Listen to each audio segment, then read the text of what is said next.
माणसाने आपल्या जीवनामध्ये काही गोष्टींना माझं म्हटलं पाहिजे. माणसाने सगळ्यात अगोदर देवाला माझं म्हटलं पाहिजे. माणसाने देशाला माझं म्हटलं पाहिजे. माणसाने धर्माला माझं म्हटलं पाहिजे. आणि शेवटचं सांगतो, माणसाने संतांना माझं म्हटलं पाहिजे. माणसाने आपल्या या जगामध्ये देवाला माझं म्हटलं पाहिजे ना. देव माझा मी देवाचा, आपण असं म्हटलं पाहिजे ना. आपण देवाला माझं म्हणतच नाहीत महाराज. देवाला माझं म्हणण्याच्या भानगडीतच आपण पडत नाहीत. आपण फक्त म्हणतो गाडी माझी, बंगला माझा, बायको माझी, पोरं माझी. अरे हे याला माझं म्हणण्यापेक्षा कोल्याला आणि कुत्र्याला का कमी आहेत का? ते त्यांना बी आहेतच ना.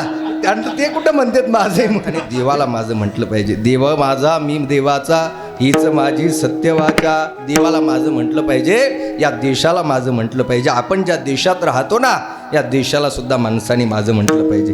भारत माझा देश आहे. धर्माला माझं म्हटलं पाहिजे. आणि सांगू, माझ्या साधू संतांना सुद्धा देवाने आपण माझं म्हटलं पाहिजे. संतांना माझं म्हणा. नक्कीच तुमच्या जीवनात परिवर्तन झाल्याशिवाय राहणार.